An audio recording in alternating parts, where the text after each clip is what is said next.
അസീസിയ എന്ന് പറയുന്ന സ്ഥലമാണ് കേട്ടോ. അസീസിയ സ്ട്രീറ്റ് ആണിത്. ചിലപ്പോൾ ആസ്പെർ പാർക്കിൽ പോകും. സോ ദോഹയുടെ ഭംഗി നിങ്ങൾ മതിയോളം കണ്ട ആസ്വദിച്ചോളൂ. ഇത് അൽ തലായ കിൻഡർ. നമ്മുടെ ഇത് കണ്ടോ, ഇവിടെ കുറേ ചെടികൾ. എല്ലാവരും ഹാപ്പിയാണ്. മനുഷ്യവാസമുള്ള സ്ഥലങ്ങൾ എങ്ങനെ മെയിൻറ്റെയിൻ ചെയ്യണം. ഇത് ഖത്തറിൽ ദോഹയിൽ അസീസിയ എന്ന് പറയുന്ന സ്ഥലമാണ് കേട്ടോ.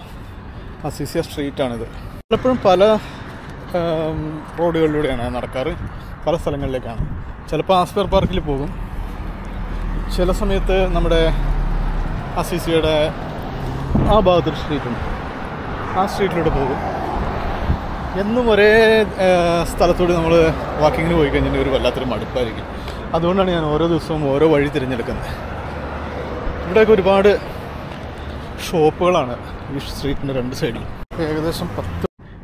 ഇതാണ് ഞാൻ താമസിക്കുന്ന സ്ട്രീറ്റിനടുത്തത് അസീസിയയിലെ പള്ളി. ഈന്തപ്പനകളൊക്കെ കൊലച്ചിരുന്നു, പക്ഷെ എല്ലാം പോയി, എല്ലാം തീർന്നു.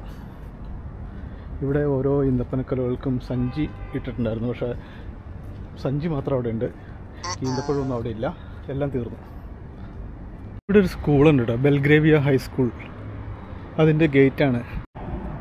ഇവിടുത്തെ സ്ട്രീറ്റുകളെല്ലാം എത്ര വൃത്തിയോടുകൂടി ഇരിക്കാൻ കാരണം എന്താ അറിയോ? ഓരോ ഒരു 50 മീറ്റർ കൂടുമ്പോഴും ഇതുപോലത്തെ ട്രാഷ് ബിന്നുകൾ വെച്ചിട്ടുണ്ടാവും. അപ്പോൾ ആളുകൾ വേസ്റ്റൊന്നും അലക്ഷ്യമായിട്ട് വലിച്ചെറിയുന്നില്ല. ആ ട്രാഷ് ബിന്നുകൾ പ്രോപ്പറായിട്ട് വന്ന് എല്ലാ ദിവസവും രാവിലെ എടുത്തു പോകുന്നുണ്ട് പ്രോസസ്സിങ്ങിന് വേണ്ടി. കിൻഡർഗാർട്ടൻ സ്കൂളുണ്ട്, അൽ തലായ കിൻഡർഗാർട്ടൻ. അപ്പോൾ നമ്മൾ നടന്ന് മെയിൻ റോഡിലെത്തി. സ്പോർട്സ് സിറ്റി സ്ട്രീറ്റാണിത്. ഇവിടെ നിന്ന് നേരെ അങ്ങോട്ട് പോയി കഴിഞ്ഞാൽ നമുക്ക് ആ ടോർക്ക് ടവറിൻ്റെ ഭാഗത്തേക്കും ഖലീഫ ഇൻ്റർനാഷണൽ സ്റ്റേഡിയത്തിലേക്കൊക്കെ പോകാം. അപ്പോൾ ആ ഒരു ഭാഗത്തെത്തിയിട്ടാണ്. ഇവിടെ ഈന്തപ്പനകളൊക്കെ വെച്ച് നല്ല അതിമനോഹരമാക്കിയിട്ടുണ്ട്. നിങ്ങൾ ഈന്തപ്പന കണ്ടിട്ടുണ്ടോ? ഇതാണ് ഈന്തപ്പന. രാത്രി ഇങ്ങനെ നടക്കാൻ പോകുന്ന വഴിക്ക് വീഡിയോ എടുക്കുന്നതൊക്കെ എനിക്ക് ഭയങ്കര ഇഷ്ടമുള്ളൊരു കാര്യമാണ്. ദോഹയുടെ ഭംഗി നിങ്ങൾ മതിയോളം കണ്ട് ആസ്വദിച്ചോളൂ. ഇത് ദോഹയിലെ ഒരു സ്ട്രീറ്റാണ്, സിറ്റിയുടെ അടുത്ത് പോലുമല്ല. എന്നിട്ടും ഇത് എത്ര മനോഹരമായിട്ടാണ് ഉണ്ടാക്കിയിരിക്കുന്നത് നോക്കൂ. 3 വരി പാത അങ്ങോട്ടും, അതിനപ്പുറത്ത് അതിന് സെൻട്രലായിട്ട് നടുക്ക് വലിയ മീഡിയനും ഈന്തപ്പനകളും എല്ലാം ഉണ്ട്. അങ്ങേ സൈഡിലും 3 വരി പാതയുണ്ട്. ഇവിടെ ടൊയോട്ടയും ലെക്സസ് ഇല്ലാതെ എന്ത് ഖത്തറാണ്. Land cruiser, Lexus.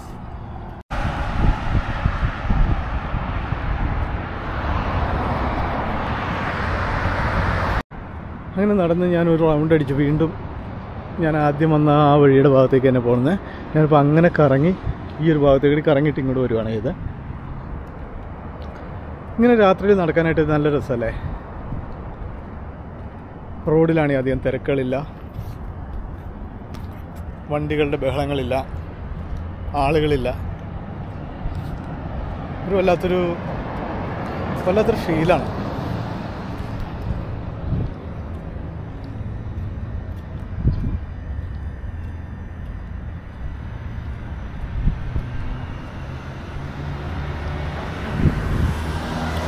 ഉറങ്ങുന്നതിന് മുമ്പ് കുറച്ച് നേരം ഇങ്ങനെ നടന്നു നോക്ക്, നല്ല രസമാണ്. ഇനി ചെന്ന് കിടന്നാൽ മതി, പെട്ടെന്ന് ഉറങ്ങും.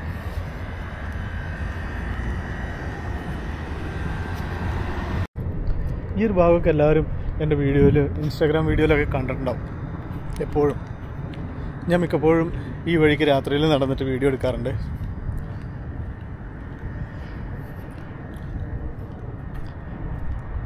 ഇതാണ് ഖത്തറിലെ ഒരു ചെറിയ സ്ഥലമായ അസീസിയയുടെ രാത്രികാലത്തെ വ്യൂ.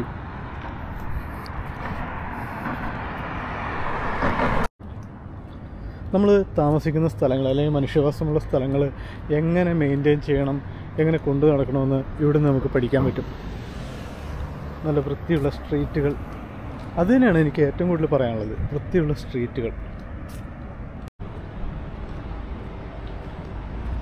ഇപ്പം നടന്ന് കറങ്ങി തിരിഞ്ഞ് ഞാൻ വീണ്ടും എൻ്റെ സ്വന്തം സ്ട്രീറ്റിലേക്ക് എത്തി. നമ്മുടെ പള്ളിയാണ് തൊട്ട് പുറകെ കാണുന്നത്. ഏത് രാത്രിയിലും ഈ ഒരു ഭാഗത്ത് നല്ലൊരു വൈബാണ്. ഇത് കണ്ടോ, ഇവിടെ കുറേ ചെടികളൊക്കെ വെച്ച് പിടിപ്പിച്ചിട്ടുണ്ട്. ഈന്തപ്പനകളുണ്ട്. ഇത് ഞാൻ അങ്ങോട്ട് പോയപ്പോൾ കാണിച്ചതാണ്. ഖത്തർ എന്ന ഈ രാജ്യത്ത് എല്ലാവരും ഹാപ്പിയാണ്. ഇവിടെ വീടുകൾക്കെല്ലാം നല്ല ഉയരത്തിലുള്ള മതിലുണ്ട്. അതുപോലെ തന്നെ പണ്ട് നമ്മുടെ നാട്ടിലൊക്കെ ഉണ്ടായിരുന്ന പോലത്തെ പടിപ്പുരകളുണ്ട് എപ്പോഴും എല്ലാ വീടുകൾക്കും.